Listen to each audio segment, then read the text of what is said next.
following conversation is with Max Planner. Max was a Olympic rower and world champion, as well as a European champion. Now he is a high-performance coach, and he's an amazing person. We met actually at a Tony Robbins Unleash the Power Within event because my fiance met his girlfriend, now wife, and we kind of automatically vibed. I did his podcast a couple of months back, and when I started this podcast, I really, really wanted to bring him on. We had an amazing conversation about marriage, plant medicine, fatherhood, mission, relationship, injuries.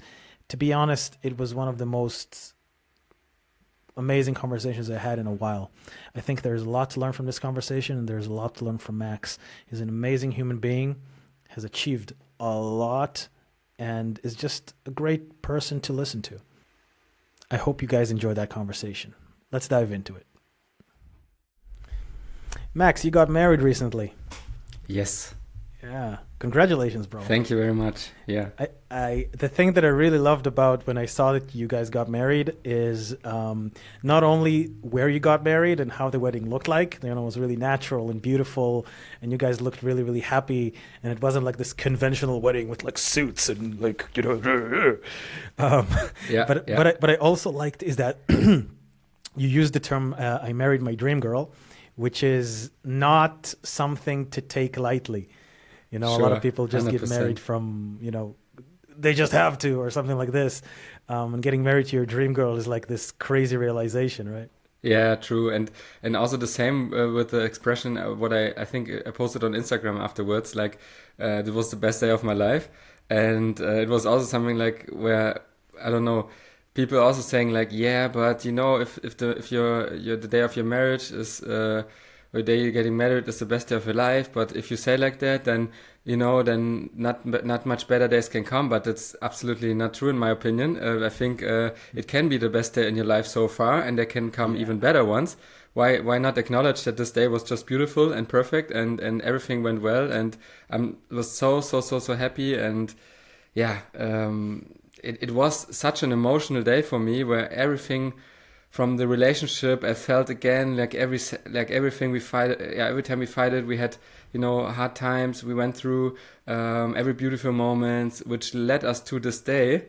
I felt on that day again, and it was so like condensed together in one day, and then also with people we love, and yeah, as you say, on a nice place with beach vibes. I was wearing an Italian suit, so I didn't want to do it without like dressing properly, but even barefoot. And so it was very easy, and guests could also come like they want. They were like summer dresses for the women, and also men would come in just shirt and no suit or something. So it was easy, but still like a nice vibe for us, like we wanted. And it was a nice day, and it was the marriage to my dream girl, and a girl I would never have imagined as a little boy I would marry in one day. Then it happened. So why not? What was like? How was the? I don't know if it was one moment or a process in your mind, but like, how did it go for you that you decided I want to marry her?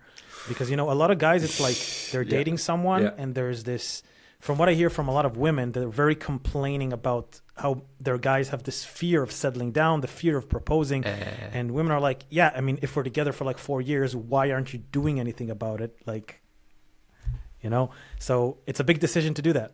Very masculine, I'd say. All right, so we had to stop in the middle because of technical issues, but now we're back, and there's a dude with a freaking leaf blower under my window, and then there's a dude with a freaking lawn mower under the window. So it seems like the universe is like, hey, we don't want you to have a silent podcast today, but we will adjust. They want us to show our resilience, you know, our inner work we did. They want us to to show it on the podcast, and to still have a nice conversation, even recording it again, and even with all the issues we had, and still having fun and smiling and just enjoying. So let's do it. Yeah, the good thing about the people who are listening, they're not seeing all of that. They're going to get a true, really true. edited and lovely cut of this podcast, Yes. which I hope this part will be in of us Yeah. complaining about it and being resilient in the light of trifles. Because hey, this is masculine energy, my friends, pushing Exactly. through barriers. Yes. True. Where were we, man? We talked about you.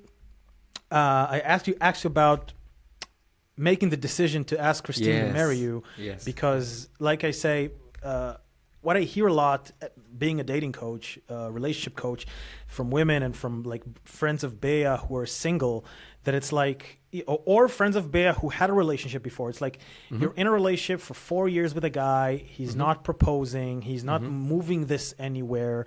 And in my opinion, it's like one of the most masculine things to do is to know where it is that you're going. So if you're in a relationship with someone for like a few years and you don't know where this is going, why stay? If you want to know, if you know where this is going, take it in that direction. So it's a very masculine thing to do. What was the process like for you to say, hey, I want to marry her. I want to ask her to marry me? To be honest, I was actually right from the beginning of our relationship. I was very committed, and I already had the feeling that I would marry this girl in the future. So it was quite clear to me that we're gonna marry at some point. But of course, with knowing it or thinking about it or even talking about it and proposing, this is two different pair of shoes. Because one is like the theory and could be nice or would be nice or will be nice, and the other thing is actually doing it and actually going into the commitment, actually taking the first step, asking her, and between these two there was quite some time, and also of course the inner process for me to come to the place where I was ready to ask her, and even with knowing that I want to ask her at someday, and so with that, it was in the process when, I was an athlete in rowing, world champion and everything. And the last years were quite tough for me in rowing. And when I went out of the rowing world, when I went out of I stopped my career in rowing. I was really on the search for myself in the beginning. I was like, okay, who am I without rowing? What I want to do with my life and everything. And in that time I was struggling very much with myself and also with my masculine energy, because before when I was rowing and I was training with all the guys, I was in the masculine energy. I was training, I was pushing it, but in the end I didn't want to push it anymore because I achieved almost everything I wanted to achieve. That's one thing, and the other thing is I developed personally until the point where I was like, yeah, but it's nice to compare with others, it's nice to compete, but there's some deeper level where I can go in myself that doesn't have to do with competing, that doesn't have to do with comparing. This is more about finding your true self and your true essence. And when I got that, then immediately I was not into a vibe anymore where I wanted to compete in rowing. So I also fell into like a hole a little bit with this masculine energy thing. And I had to reconnect to it again in a different way, on a deeper level. And at that time I was really struggling, and the relationship was also struggling. But then I did a lot of things, I did Vipassana, I did like this Ayurveda retreat, and I did a lot of things to work on myself on the inner level. And at some point we were also attending, and this is the first time I talk about this in public, we were attending an ayahuasca ceremony together. Cool. And in that ceremony I get such a clear message. It was more than obvious. It was such a profound experience for me, and it was such a clear message. Max, this is also not only it's ready, she's innerly waiting for it, even though she's not telling it to you or asking for it or something, but there was a clear feeling, okay, she's waiting, she's ready for it, and you are also ready for it. You have to take the step, and you have to get out of your comfort zone, and you have to take the commitment, because you're already there. You just have to do it. There's nothing more left than just asking her. And it's interesting that that ayahuasca itself is a very feminine spirit. Yes, like it is Mama Ayahuasca. It is like the epitome of feminine energy, in my opinion, of divine feminine energy. And it's interesting that, it's not to me it's like obvious, but like for a lot of people maybe not, that it's the feminine energy that contains the potential to guide you into this higher state of masculinity. Absolutely. Absolutely. Yeah, it's a deep wisdom. I mean, it's yeah, it was a feminine energy from ayahuasca, but if you are in an ayahuasca ceremony, it can also be very very direct, let's say. So it's still a feminine energy, but it's also very strong and very and it can hit you. It can hit you very hard. 100%. And it hit me in this case. It hit me quite, I would say, quite gentle, because I went into it with I don't know what the English word is. In German we say Demut. I went into with a lot of respect, you can say maybe. That was very respectful with the medicine, because it was the first time I did it and everything, and that was, I think, in a way paid back to me, because I got so many nice insight, and it was quite gentle to me, even though it was very clear and very obvious, and I knew, okay, Max, you have to take the step. And the ceremony it was 2 nights in a row, and on the day in between, of course, I was very exhausted, because the whole night in the ceremony, singing and everything, very exhausted. But on the next day, I went for a walk, put my phone out of the, like, I put my phone on, because I wanted to keep it off for the whole time. But I put it on and called her dad and asked for permission. And like in between, very this old school of you. really old school, but it was more like okay, this is now the moment where I want to do it. I know it's old school, but I could have also asked her without his permission, but I don't know, I had this feeling it feels right to get him involved, get him in the boat, and he was quite happy, of course. He was encouraging me and everything, and he was super happy, and and then did you feel I'm curious, when you called her dad, when you were there and you were making the call, were you like were you feeling like you were operating from some sort of how I would say, some sort of a higher frequency, some sort of a higher resonance, some sort of a higher self vibe that you're not in your everyday? 100%. I think I think that you can also connect to that also in your everyday life, but it's very hard, of course, and takes a lot of effort and a lot of discipline. But it was definitely in a very high frequency, and I was connected to the source, or to my intuition also in a very, and I lost also that in my process when I was losing my masculinity in that time. I was also losing the connection to my inner voice, which is telling me go this way or go that way, and I was completely lost and struggling, and I didn't know. This is the biggest danger of being high in the masculine. Yeah. Right? You're not connected to the divine. You're all the time stuck in the realm of logic and reason and intellect.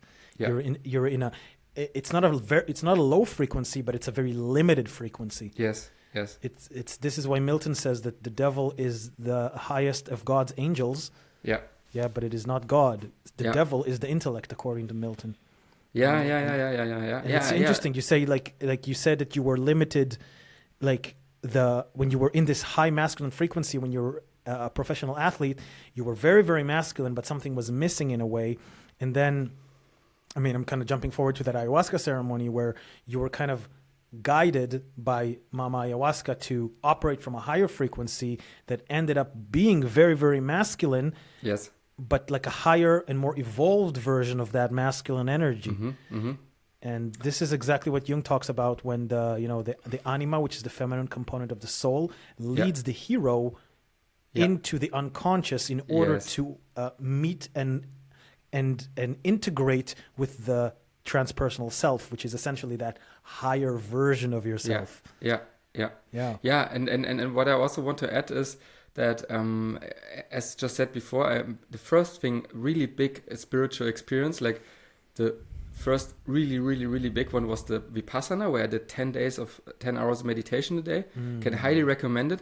And this was like, for me, it was the base layer, like it was a grounding for that. Also the ayahuasca went so well, because it was also there that I met other people, and even also Christine, who couldn't really like connect deeply to this frequency of the medicine, because it takes so much resilience to sit there and sing and being present and being like really in your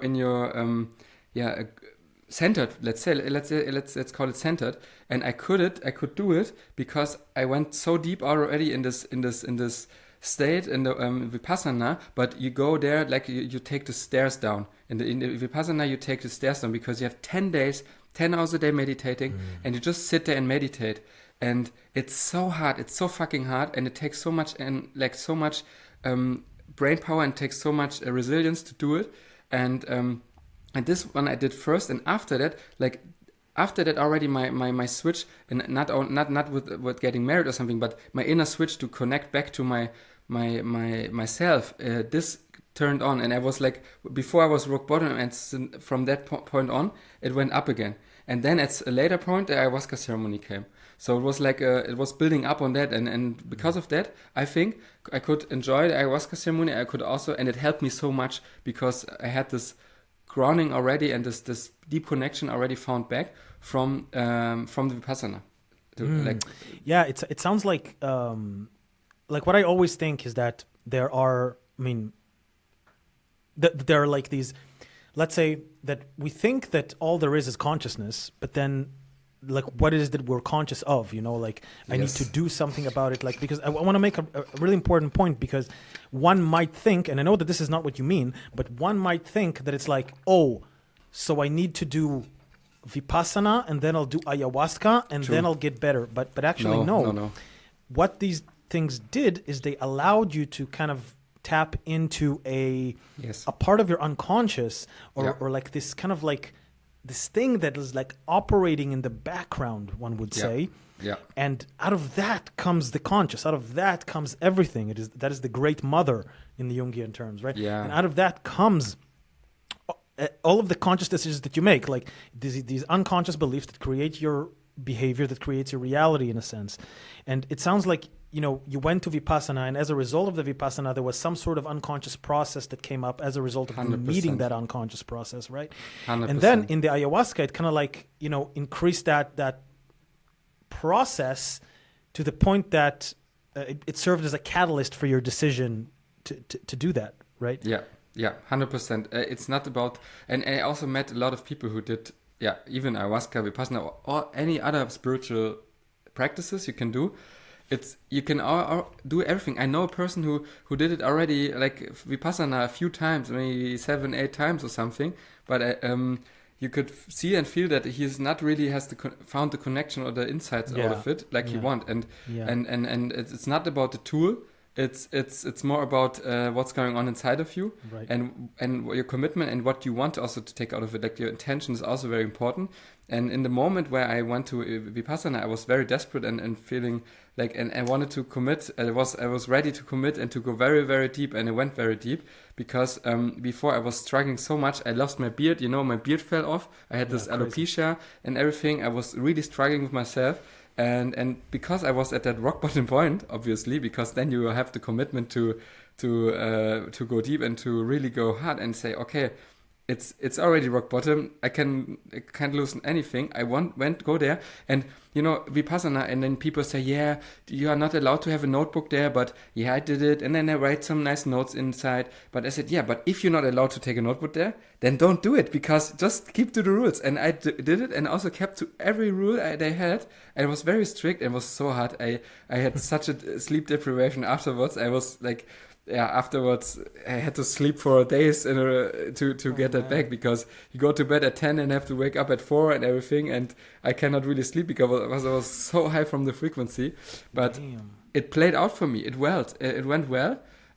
But for example, this year in the spring, I did it again, and it was completely different experience. So I'm completely right what you say. I completely can agree that it's not about the tool. And actually, I brought Vipassana on the plate here because I didn't want people to feel that they have to do ayahuasca to tap into their thing. Because I think if you want to do a tool, please do Vipassana first, because it's pure. It's very pure, and it's without taking any medicine from outside. The medicine, you work with the medicine inside you, and you just work with your mind, and it's a tool I really, really, really like, and I can recommend to everybody. Either you get something out of it or not, but it will help you in any way. It will help you on a way where you are, and it will not, or the chances that it confuses you are not so high, like in ayahuasca, in my opinion. Yeah, I totally agree. I totally agree. I mean, Jung even said, again, I'm quoting Jung, beware of unearned wisdom. And I definitely think that is true regarding to any psychedelic. 100%. If you do psychedelics and you're not, and you haven't done the inner work before, yes. it's like it's useless. You know, Yeah.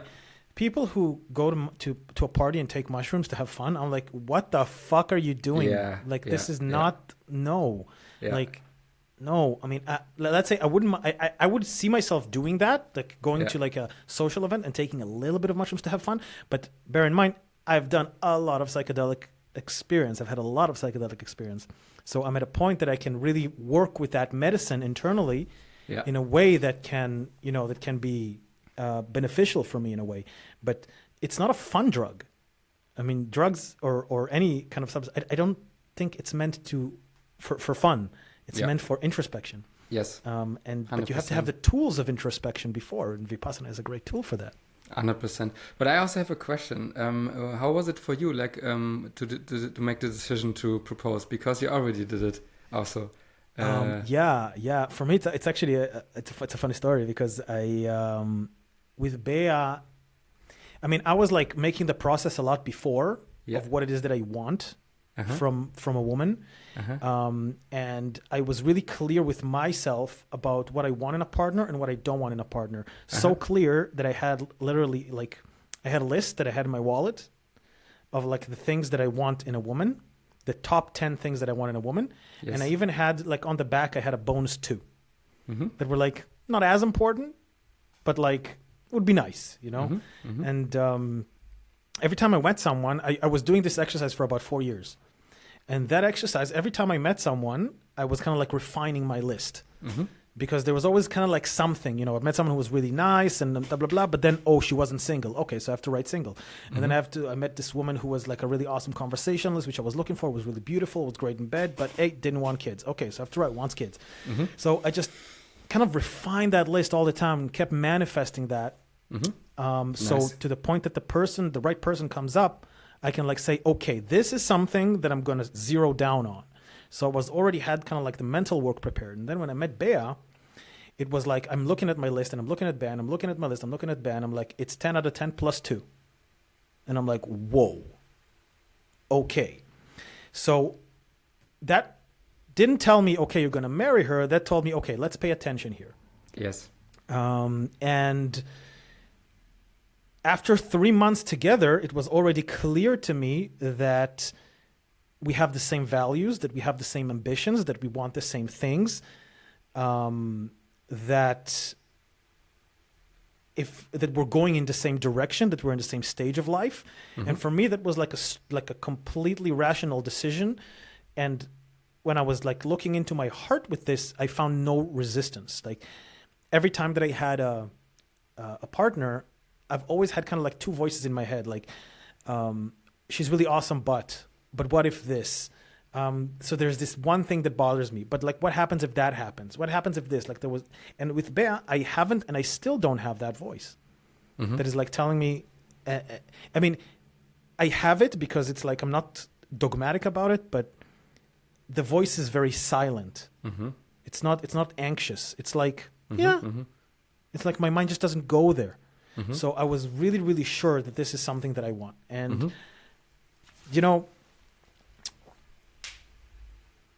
and we even kind of like jokingly talked about it. Yes. But then the day itself is like I was very sneaky about it. Like I was very sneaky. I asked her, like, just as a by the way, one day I was like, babe, like, you know what I noticed? You never keep jewelry. You don't have one of those jewelry boxes that all the girls had. She's like, oh yeah, I do. It's in the closet right there, blah, blah, blah. I'm like, okay, good to know. And then I sneaked in and I took a ring from there. Nice. And my uncle has a jewelry company. in Israel. So I messaged him and I'm like, hey, listen, I want a really good ring with like really good stones and like made of like white gold and stuff like that. Here is a picture of the ring next to a ruler. Can you make me a ring that size? And he was like, sure. And then we designed the ring together, like with a big sapphire in the middle. Nice. And then we were supposed to go to Poland for a little weekend at this tiny house on a lake. And I thought, okay, this is going to be the place that I'm going to propose. Yeah. But the ring didn't come. The ring didn't show up. And I'm like, okay, maybe it's not meant to be. You know, I was like planning this for like over 2 months. The ring was not coming. Bro, on the day that we're we're supposed to leave in 1 hour. The doorbell rings and she opens the door and there is a package for Mr. Cohen. And the guy asks her, are you Mrs. Cohen? And she's like, no, but I'll take that. And then she takes the package. She's like, all right, what's that? And I'm like, oh, just something. And man, I hid that thing. And we went, like, how ironic, are you Mrs. Cohen, right? Yeah, and then so ironic. we drove to the place and I tell her, hey babe, could you stand there? Could you help me shoot a reel? I want to do some funny reel for Instagram. She's like, okay. And then I go, stand on the dock over there. There was a dock on the lake. I'm like, stand on the docks over there and just look towards the mountains. Yeah. Okay. And I'm going to put on the camera and then I'm going to surprise you from behind. It should be like funny. Okay. And I want it to be authentic. She's like, okay. And then I put on the camera and I go behind her and I kneel and then I tell her, okay, turn around. And she turns around and I'm there with a ring. And she's like, frozen. Error. Yeah. Like, man, what went on in this lady's head at that moment, I don't know. But like, it wasn't as smooth as I thought, because the moment that I said, will you marry me? And she goes like,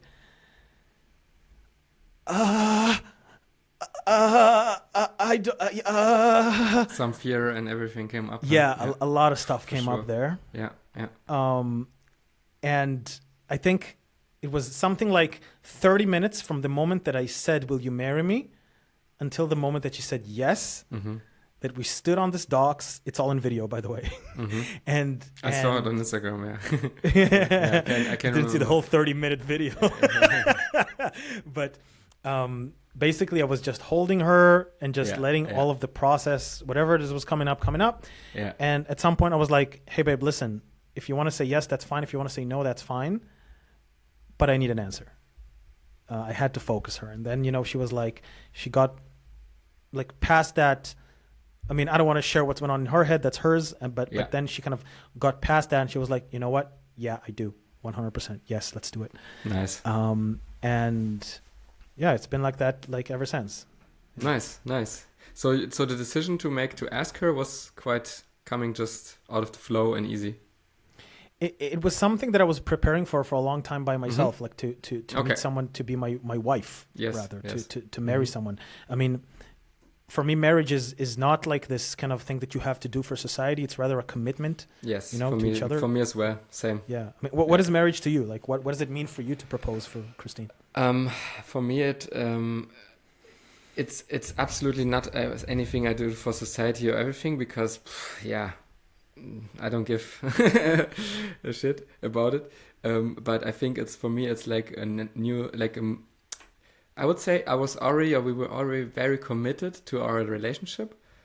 So we wouldn't have needed a marriage to be committed to our relationship. But for us, or like for me, it feels like even more commitment. So I'm 100% all in on that. And of course, and this is also something that, the generation of our grandparents or parents who would say, just, keep together until the end of our life or whatever, no matter what, and blah, blah, blah. And we are, of course, now in the stage where we say, but it's not about this. It's about, facing challenges together, committing to doing the work together, doing the work also for the relationship, and going through also hard times and committing that we would give everything we can do to make each other happy, to stay in the relationship, to have a good time. And if it will not work at some point in, I don't know, 10, 20, 30, 40 years, whatever, but we don't do it for the moment. We say, at some point we are there, and then say, but we are married and let's keep together even though we are unhappy. No, we don't do it for that.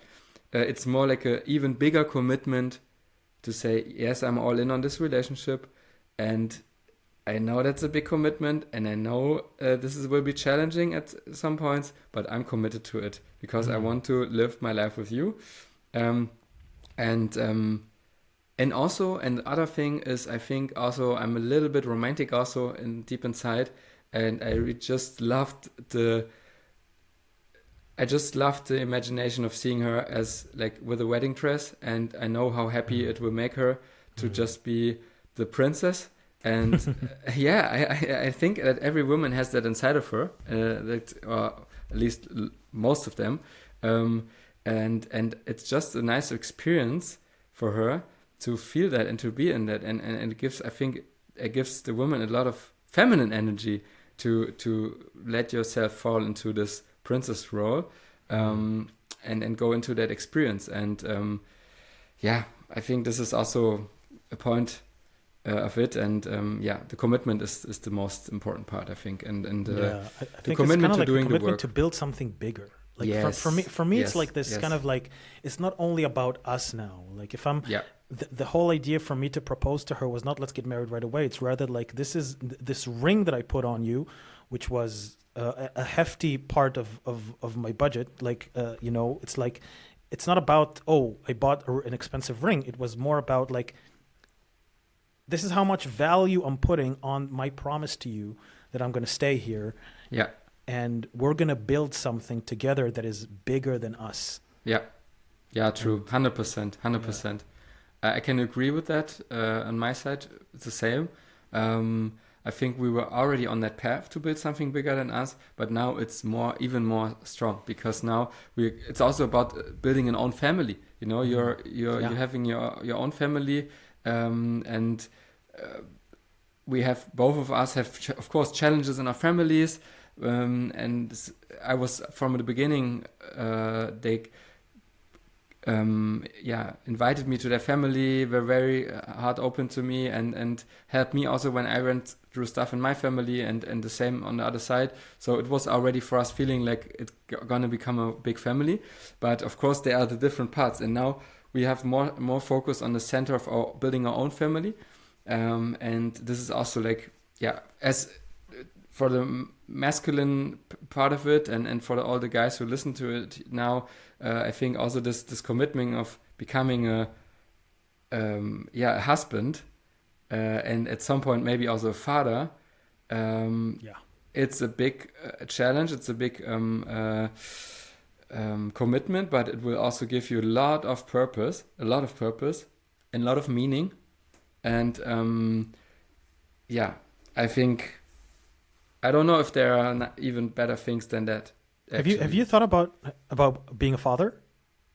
If I've thought about it? Have you thought about, like, not about being a father, it's about like, have you thought about why do you want to be a father, for example? We are speaking a lot about becoming parents, or all that stuff is, now in the stage of the life, you talk about that and reflect on that, and actually for the thing probably coming closer, that we already started, but in the next years it will come, and I think about it a lot, because I have a lot of respect to it. I know that this is even a stronger commitment actually to the person you are together with, because even if your marriage gets, you decide that you want to enter marriage, your children or your kids you have together, they will stay, and they will connect you for the rest of your life. And this is one of the things, by the way, that drove me more to propose to Bea, because I was thinking to myself, like, with my last ex, I was thinking to myself, I found myself, one of the reasons why I was happy to break off this connection, and if she's listening to this, I don't mean to hurt you, I'm just being true. I thought to myself, holy shit, if this girl gets pregnant and this girl has my child, this child is probably fucked. Like, I didn't trust her to be a mother. Yeah. And I also thought about myself, like, holy shit, like, I will have this person in my life forever. And that thought scared the shit out of me. You know, and this was a good sign for me to leave. Yeah. And this with is Bea, something... it was like, if it doesn't matter if we're going to stay together or not, if this woman is the mother of my child, he will be fine. Yeah. Yeah. She will be a freaking brilliant mom. Yeah. And that was like such a relaxing thought, you know? And this is something I think also a good message to all guys who are listening to it here now and maybe are in an unhappy relationship. And you also spoke about in the beginning about like this vision of the future together and everything.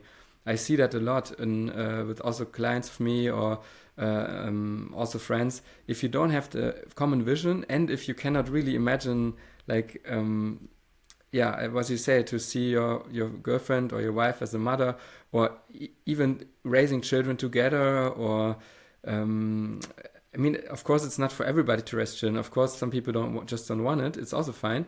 But if you want it and you cannot see it in your girlfriend, and the same with marriage and everything, to just being very honest with yourself, because it's always easier to stay in a 5 out of 10 relationship.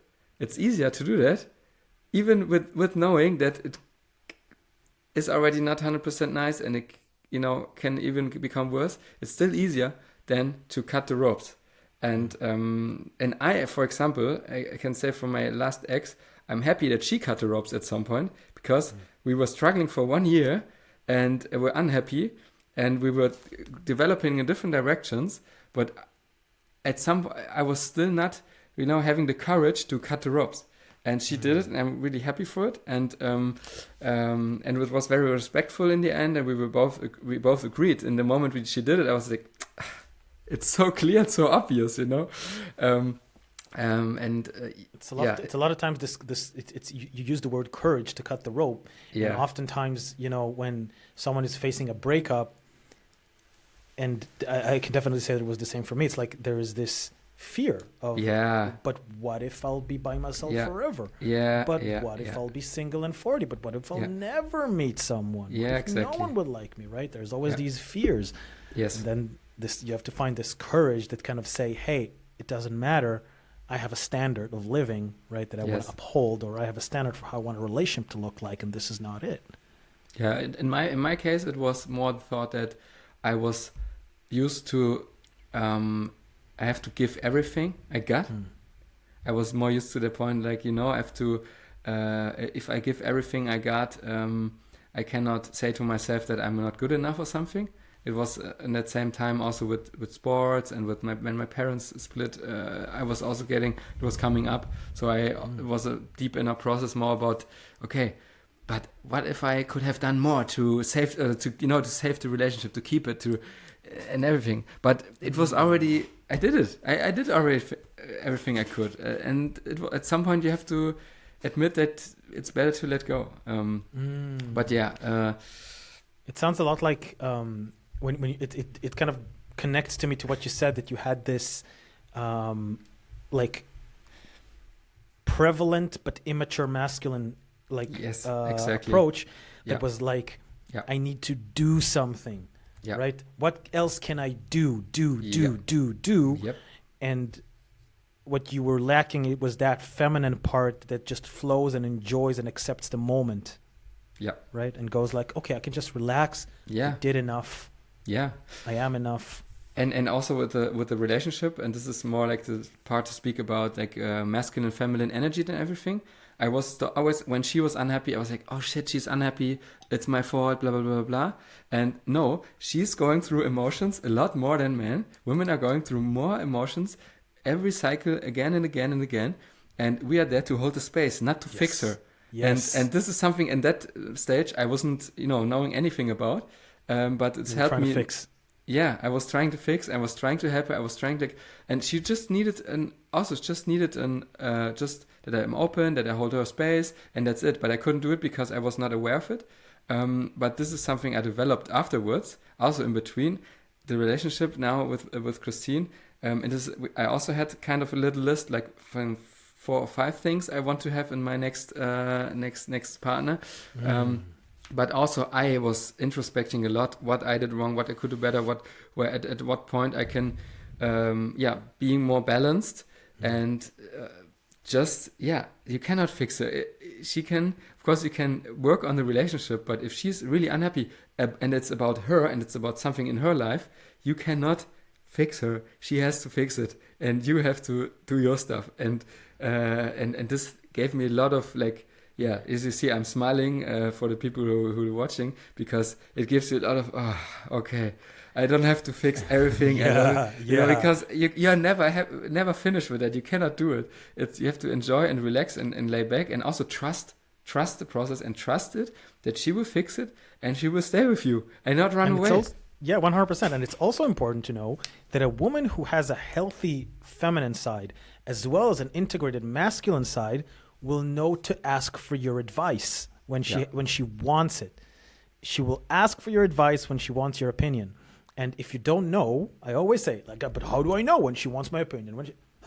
Have you heard of asking? Just ask her, do you want my advice or do you want me to listen? And oftentimes she just tells you, I just want you to listen. Yeah. And something that happened also with I don't want to, it becomes trashing on my last ex. I don't want to trash on her. Like, she's an amazing human being. She really is. She's a really great person. And I have a lot of love for her. But what happened in our relationship at some point, and I definitely had fault in that as well, is that I think that she was very, very prevalent in her masculine side, that she would not take anything I said. Like, she would, everything that I said, or when I expressed my opinion, was like a yeah, but. That is very frustrating for a man to hear. Mm-hmm. And because a man wants to be, or at least I'll speak for myself, that, well, for men, it's important to be respected. And for me, it's important to be understood and to be listened to. And it's not necessarily that, like, what I say is what goes, but, if I express an opinion, I don't want it to be disregarded just because it's my opinion, because I just feel super disrespected. Mm-hmm. And it kind of got to that point with me. And when a woman does that, when a woman gets to that point that everything you do is a yeah, but there is something wrong with the polarity. Yes. Either she's too masculine or you're too feminine, or one or the other. Yeah. But a woman who is like in her right integrated balance of like 80-20 feminine to masculine, she will kind of respect your advice. And if your advice is not in place, she will probably tell you, hey, this is like not what I'm looking for right now. This is not helping. Yeah, 100%. Yeah. Tell me, you mentioned something before about, I just want to ask you this, and then I want to shift from relationships a little bit. But you mentioned before that when you were struggling, like, internally, your relationship with Christine struggled. Of course. And you're saying, of course, but for me, this is like, this is gold to dig right now, because I always think that a man has to kind of lead the relationship in a way, and when a man has no mission and purpose, or doesn't know where he's going, the relationship is going to be all over the place because he's setting the tone. So maybe talk to me a little bit about that and what went on over there. Yeah. So basically, if I remember correct, the sentence what Christine said, at some point she really mirrored me very, very, very strongly and very direct. And yeah, don't want to go too deep into that, what she said, but one sentence she said was basically, how can she know who I am if I don't know who I am? Something like that. And at that moment, at that time, I was not knowing, like I said, I lost the connection to my inner voice. And I spent time with this friend, I took his opinion. I spent time with this friend, I took his opinion. Yeah. I was completely like drowning, and I was not having a strong opinion. And because of that, she was really like, yeah, she mirrored me that she doesn't know who I am anymore, because I switched so often what I want and what is important to me and what is my opinion, and and of course the relationship was struggling on different levels, because before it was very clear. I had the mission, I was clear on that, bam, bam, bam, bam, and then mission was gone. Okay, a new mission has to be built, but there's first a big hole, a big hole in my life, which I have to really go in and have to admit and have to be aware of, and then I can fill the hole with something different. And it was very afterwards. Now, if I see it now, it was very healing, this whole process. But in that moment, it was so hard that Christine almost broke up. So it was really on the edge that she was like, if you don't get your shit together, I don't want this anymore. And this was something like also a turning point for me when I recognized that through this whole process, I went into the feminine energy, of course, and then agreed with her on many levels, but then I lost my balance again. Yeah, So I would say a pendulum, which was more on the masculine side, penduled on too far on the feminine side. Yeah. You know, and then it had to be back in a new middle, kind of Yeah. so to say. Yeah. And in that moment, I thought, okay, the pendulum is too much on the other side. I have to get my shit back together, and I have to, kind of also be not only everything is love, everything is connection. No, there's no this whole thing of negotiating not negotiating what is the English term, to say no to the masculine side in yourself and in the world, like war, food, everything where you say or literally competition. standing up for yourself. Competition, yeah. And the competition is in yourself, but when I recognized the competition is in myself, I was like, yeah, but what is it about then? And I was questioning a lot of things, which was, in the end, I would say now it was good, but in that moment I was questioning so much that I was losing control about my steering wheel. Yeah.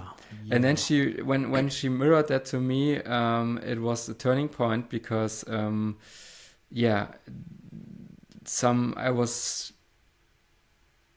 it helped me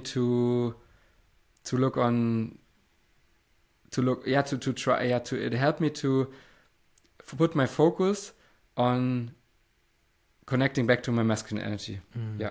And I think that, by the way, like what you're describing there is a sign that you have a queen of a woman, that she reflects to you your faults in a mature way, and not in not nagging about it, but literally telling you, listen, here is what I see, and if you don't get your shit together, I don't want to be here. And she's not making it out of as a threat or something, right? She's just reflecting to you. Yeah. And it depends on whether you choose to kind of accept that and work on yourself or not. But in the end, your woman is the reflection of the world to you. This is something that is extremely 100%. important for men to understand. If your woman is being bitchy, I mean, it's not always your fault or something, but you definitely have a fault there. And I can say that for all of my relationships as well, that when I had a relationship that the woman got bitchy or overly masculine, I had a fault there, as well as in my last relationship. Definitely, I had a fault there. Yeah. And I think it's really amazing that you took into heart what she said and decided to actually take action. And here you are marrying that girl now. Yeah. And one thing, last, I want to add here, last but not least, when she asked that, or when she told that to me, this was also kind of a thing that, of course, a fear came up inside of me of losing her, of course. And then I was not acting out of fear of losing her, but I was reflecting that fear of losing her, and that helped me to see, okay, I'm right now in a place, to be honest, where I don't feel worthy, and I feel so unworthy to myself that I don't want to do the work, don't want to commit, don't want to get back to my shit together. But this relationship with this girl gives me so much purpose, and this feels worthy to me of working on myself more than myself. Because I was really, really, really struggling, and that helped me. I have chills when you said that. Can you get what I'm saying? Yes, 100%. I got goosebumps when you said it. Yeah, totally. And that really, really, really brought me out of the big hole, because yeah, and yeah, I'm so grateful for that. And you know, now I see all that moments, all that things when from the struggling, when that came up on my wedding, it was so emotional. I had to cry. So it was absolutely crazy. So yeah, It's so beautiful to look back at these moments, Yeah. right? Because in these moments, in that moment, you were in the shit pit. Yes. Like in that Yes. moment, right? There was so much pain. There was like Yeah. fear. There was anger, resentment, whatever. You know, like this. It's so hard to come out of where it is that you came out. Like being in a relationship with a woman who you feel you are unworthy of her, and it is so difficult to get out of this situation with this dynamic. Yeah. And it's like it takes like someone really really big to kind of put the ego aside to do it, because all you know, so many guys will be like, I'm a man, I'll do whatever I want, you know, and then it'll cost them their relationship, and Yes. they'll say Yes. like, yeah, that bitch, she was no, like she's reflecting it to you. She was just reflecting it to me. Yeah. And yeah, as said, on the wedding, on the day of the wedding, there was a moment when our sisters were singing a song, and we were sitting in front of the crowd, behind us the ocean, and I was just crying so loud because that moment also came up, you know, that and especially that moment and the inner work I did since then, and how proud I was. I was more proud of that than being a world champion. To be really honest, I had so many achievements in rowing, and I'm really proud of them. But I was so much more proud of getting my shit back together, becoming the person who I am now. And of course, there's a lot of room for potential. But just to take the moment to reflect back, and now sitting there with this woman, marrying her, seeing her so happy in her beautiful dress and everything, and marrying me, and I can also feel worthy of it and feel happy, and we are balanced again. And yeah, and to see that I did the work and it played out and it went well, that's blew me crazy. So it's emotionally. So crazy. It's I had a very similar moment, to be honest.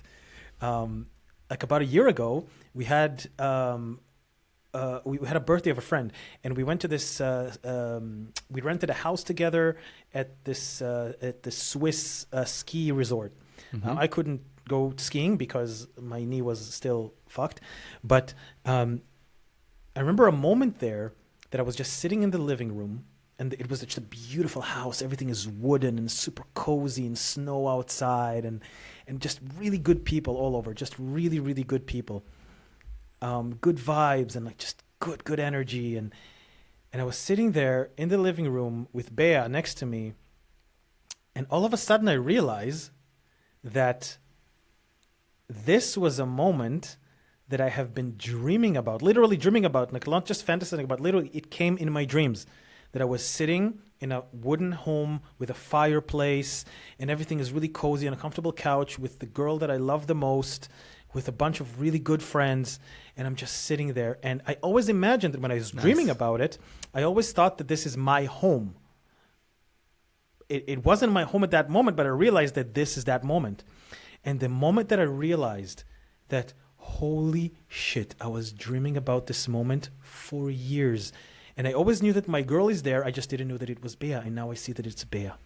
And I see that, and these are the friends. And this is and I just couldn't control myself. I just started crying my ass off. Yeah. Dude, for 15 minutes, I was crying like a dog. Yeah. I was just like,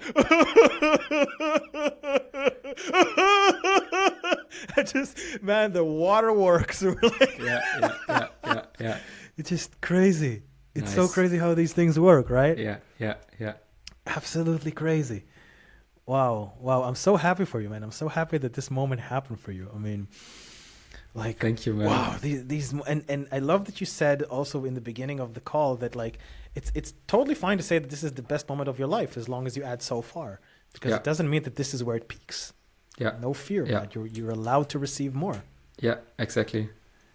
Crazy.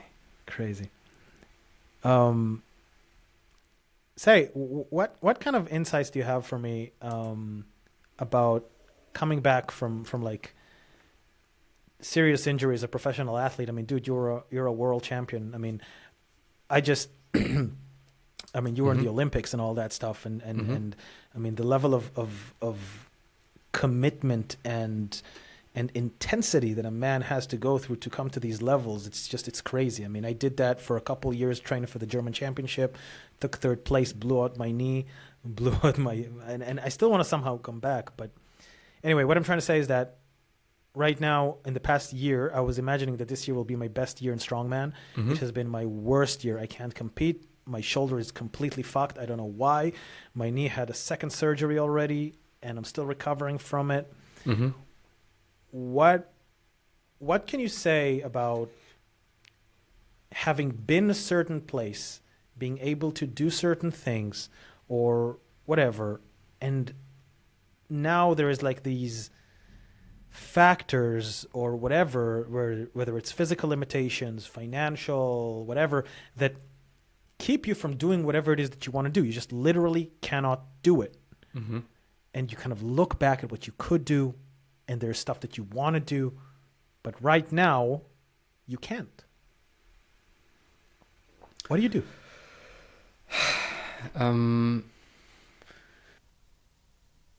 Yeah.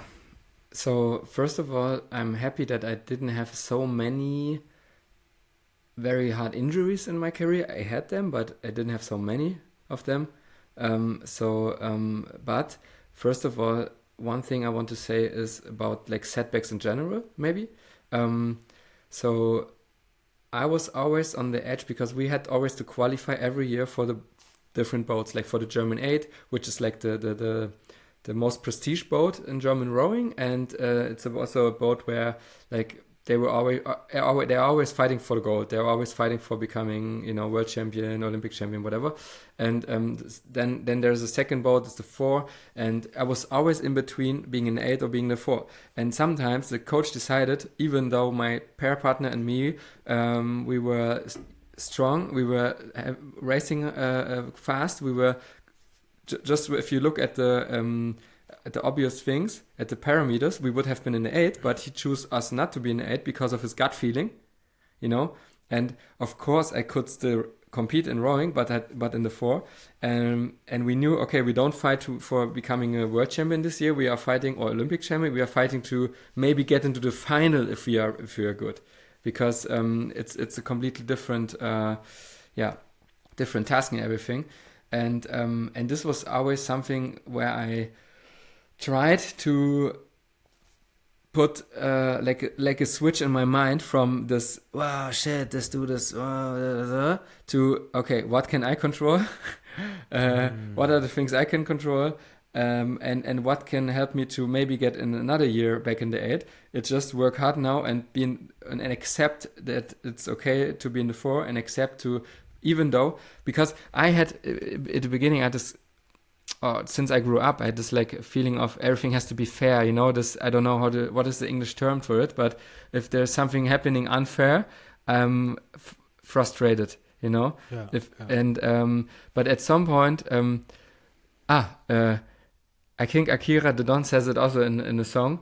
If you discover in life anything better than justice, don't let go. Yeah, it's justice.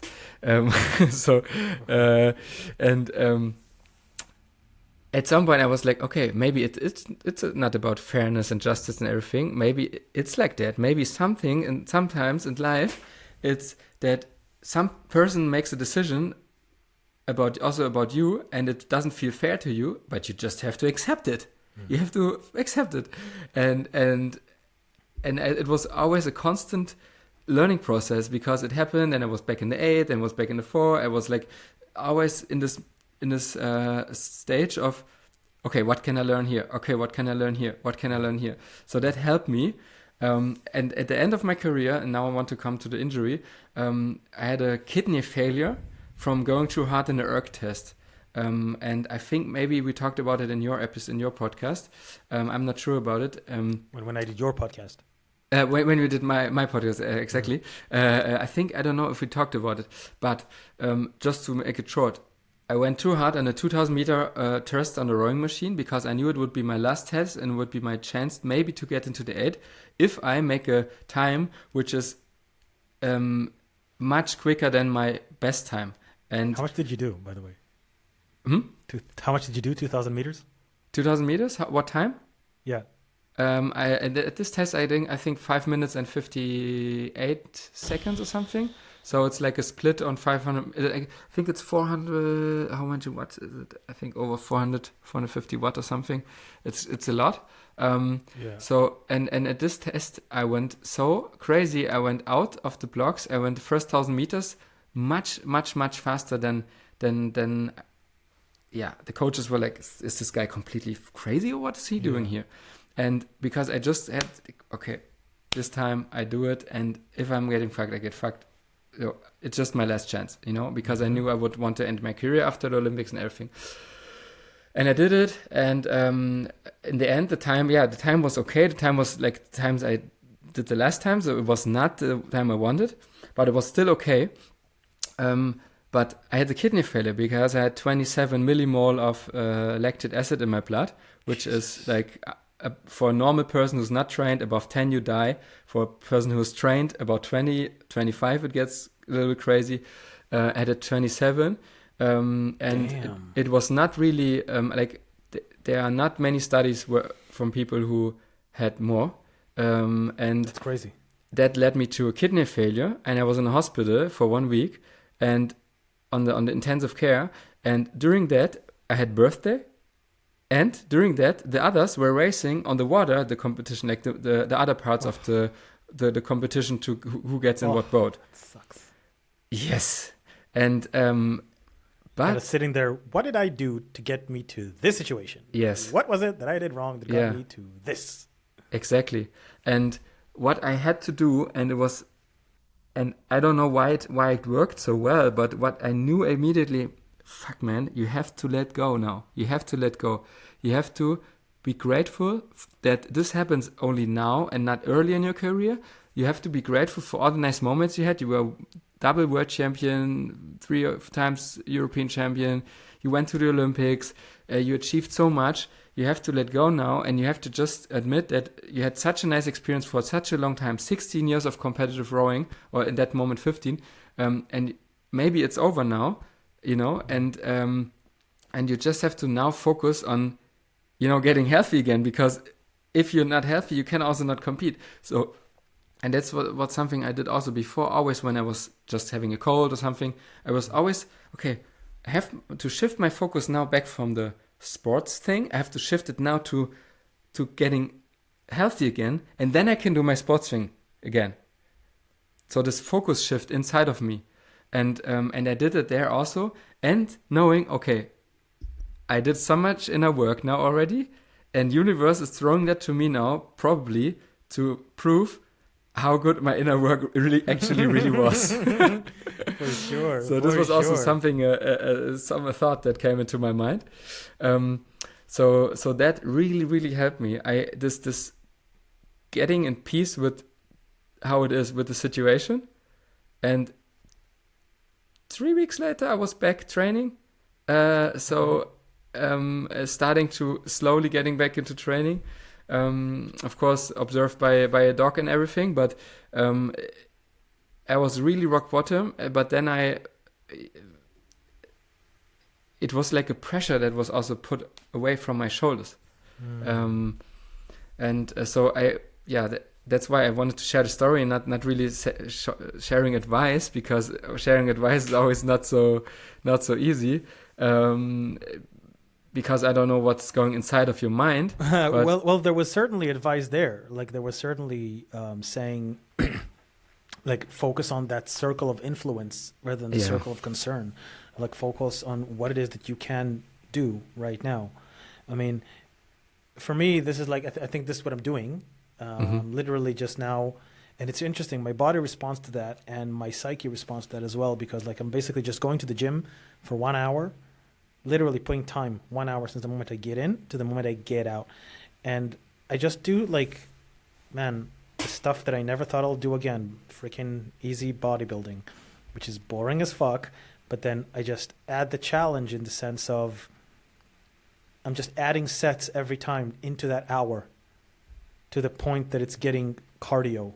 And I'm just doing that, not doing anything that hurts, and my body responds. Like I had this foot injury that was almost 2 years happening. Like I tore my, well, it started a year before the German championship, and I was kind of carrying it all the time. It was my plantar fascia. I was like really hurting.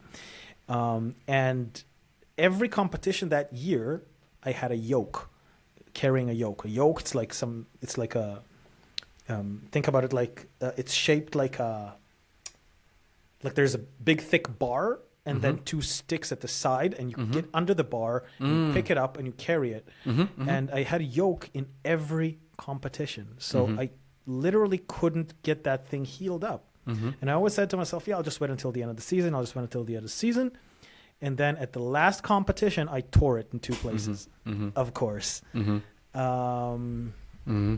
Yeah, I mean, trying to get under a 300-kilo yoke with a torn meniscus in 2 places and a torn plantar fascia, that was an experience. You're also a guy who loves some pain, huh? In your life.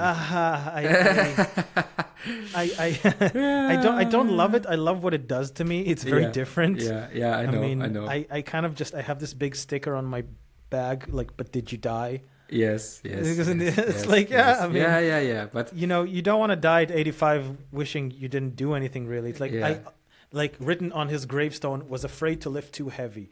Like, fuck that. No, but what I want to say is I also have some friends, of course, from rowing still, and also some of them doing inner work. And what I see here on that thing is that also as rowers, we are used to a lot of pain, and we're also a little bit addicted to pain at some point. And it's sometimes hard to acknowledge, okay, maybe here the painful way is not the best. Maybe I can also choose a less painful way. Because we are so attached to this pain thing, and I see that also in you a little bit, that you also love, like, what you see, what you get out of the pain is so nice that you still want to connect again to it and get into it, and it's hard for me to not finish a workout destroyed. Yeah, exactly. But maybe this is something what you have to learn now, because then you can go back into it with another level of your consciousness, or also another stage of your life. But it's not always about smashing yourself and punishing yourself. So I mean, this is also something I never saw it as punishing myself. I always saw it as pushing myself towards a certain edge. Of course, you would never admit that you punish yourself. You just push yourself. No. You just go hard or go home, huh? I don't like where this is going. Yeah. No, but you're right. It's like you're right. Like finishing a workout with this feeling of, I could have totally done more, and I'm feeling actually rather energized instead of feeling like destroyed. It's really cool, and I really feel the effects on my life. Like my sleep is getting better. That foot injury is just slowly going away. I mean, it's just it's kind of getting better. So I definitely see that as a sign to just keep doing it. For now. And I see that I'm also excited about training again. Like I'm excited to do this non-exciting thing. I don't know why, but I'm just excited to do this non-excited thing. And it's really easy because like I could never train in the morning, for example, because, when you have to freaking, deadlift like whatever, 600 pounds for reps, you need time to wake up. You need to prepare yourself psychologically, because every workout is like, I was literally afraid of workouts because you never know, like, which is good, because for me there was something that was very resilient about being really afraid of something and then doing it again for 4 times a week, like being really afraid, going in there, accomplishing it, going out victorious. It's kind of like, I beat you, workout. But now it's a little bit like, I can get up in the morning. Today I woke up at like 7:30, got up, ate breakfast, went to the gym, did 1 hour of good freaking training, came back home, took a shower, doing this podcast. So it's like really easy, really light, matching the lifestyle, not stressful. I don't spend 2 hours in the gym doing mobility. It's like, it's a different vibe, and I think it kind of fits to where I am right now. Like, even if I'm getting weaker, which is okay. It's just me afraid. It comes and goes in cycles, and I think, yeah, as you're already in that process of learning so much in the situation right now about yourself and about the process and about also your part of yourself, which is the athlete, and also the rest of your life. And so you're already in the process of learning. And I think if you focus on that, you will get also a lot out of it.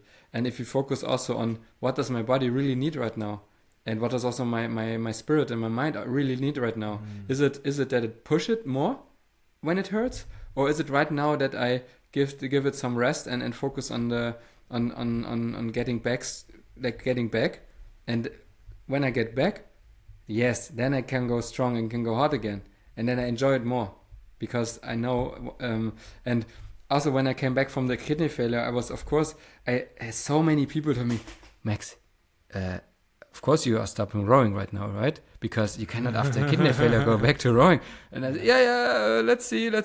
Then I just started training for myself again, and at some point I was like, yes, it will give me, like, of course I achieved more than I dreamed of, and I'm not really have to prove anything to me, but to get back into a shape where I feel confident in my body, and I feel that my body is capable of big things.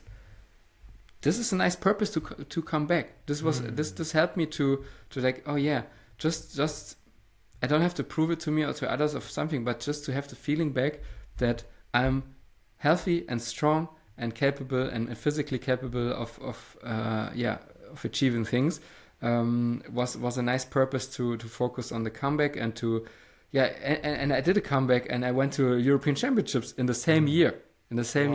Wow. I went to European Championships, and I was in the final. So it really helped me to come back, and in the end, I was in a stage in my career where I was, but I think you're in a stage in your career where you have to, and you know that you want to achieve more, and you're not on the end of the there's definitely a part of me that wants to achieve more, and at the same time there's another part of me that knows what it takes to achieve that level. Because when I was training I was training 3 hours a day, 4 times a week. It was taking a lot out of me. And I'm also at a place that I want to start a family, and I'm building a business, and I'm thinking about moving locations, and I'm also fine with not achieving all of these titles. I mean, my original intention with going to compete was just to kind of test what I can do around other people, and see if, I don't know, to kind of put myself in that test. And man, as a 92 kilo athlete, I came second place at a competition where the first person was 130 kilo and the second person was 140 kilo. So for me, that kind of stuff is like, okay, I think I got that attaboy from myself to myself. I proved myself that I can do that if I want to. I proved myself that I'm not, for lack of a better term, that I'm not a pussy. And that I can do that. And I feel like this part of me is just really very, very content. There's another part of me that says you can achieve more. And whether I want to follow that part remains to be seen, because, for example, I don't intend to sacrifice my health even more. And right now, my knee is in a question mark. My shoulder is at the moment at a point that I can't do anything. So if it'll happen in the future, great. But if it won't, I'm also fine with that. That's kind of where I'm at right now. And you see, I mean, this is also something if you want to be a professional athlete, but also you want to grow business, and at some point to get further, you have to focus more. Because you're already doing a lot, and you're already achieving a lot, and you're doing great, and at some point you will come to the point where you see, they're 100% and they're 100%, 3 hours in the gym, with build up, with focus and everything, It takes a lot of brain power. It takes a lot of mental power. It takes a lot of focus. It takes a lot of energy. And then also growing a business, it takes a lot of brain power, a lot of energy, a lot of focus. And at some point you will see like where does your heart lead you? What do you want to focus on more? And maybe it's the one thing, maybe it's the other thing, and both is fine. But yeah. Right. Totally. Max, I want to ask you kind of like the question asked at the end of every podcast. I want to ask you, what advice do you have for a man who feels like he's right now lost? He's at a place that maybe it's rock bottom, maybe it's not rock bottom, but he feels like shit right now. I don't know, maybe his girlfriend broke up with him, maybe he lost his job, maybe both. Experienced a set of failures, whatever, and is at the moment at a place that he doesn't know what to do. What advice do you have for that person? You were very good in quoting people today also, and I want to do that here at this stage. I want to quote Jordan Peterson, and I want to say, clean up your room. Because I know when you are really on a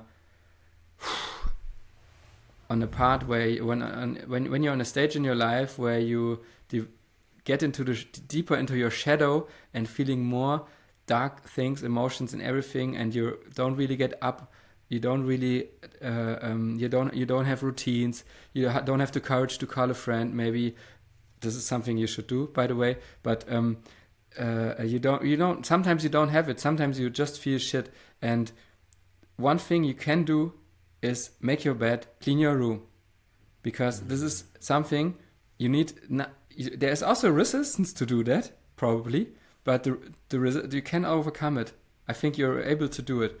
And if you clean up your room and your room looks nicer, oh, okay, maybe then I can also clean other parts of the house. Okay, maybe then I can also go out. Maybe can go for a walk. Maybe can call a friend. And then maybe I can go in the gym at some point. Oh, okay. And then you start developing momentum. You start developing, developing this momentum to get back. So that's why I want to say that. And maybe something I want to add, this was also about me. I was really at this point where I cannot really for a few weeks, I was really like struggling to get out of bed, to find meaning and to find myself back to it. And this really, really, really helped me to, start small. Don't start so big, start small steps. And the small steps you take, and you're successful, will give you so much. It will give you much more power and energy than you can imagine. Aho to that, my friend. Aho. My friend. Max, thank you so much for coming. If someone wants to, Max is a high performance coach, and if someone wants to work with you, if someone wants to, hear about you, listen to you, get more information about you, where can they do that? Just slide into my DMs on Instagram, Max Planer, or go on my website, www.maxplaner.com, and there you find all information. As we talked about, I also have a podcast. I already have an episode with Ari, so check that out. Check my podcast out. Most episodes are in German though, so you speak German. Yeah. So just Google my name, Max Planer, and you will find everything that is necessary. Of course, everything is in the show notes as well if you are interested. Perfect. Yes. Sure. All right. Cool. Thanks for having me. It was amazing. It was fun. Yeah, man. Best talk yet. Thank you for listening to the conversation with Max Planer. I want to leave you guys with a quote from Marcus Aurelius. You have power over your mind, not outside events. Realize this and you'll find strength. Thank you very much for listening to Man's Search for Meaning, and I'll see you in the next episode.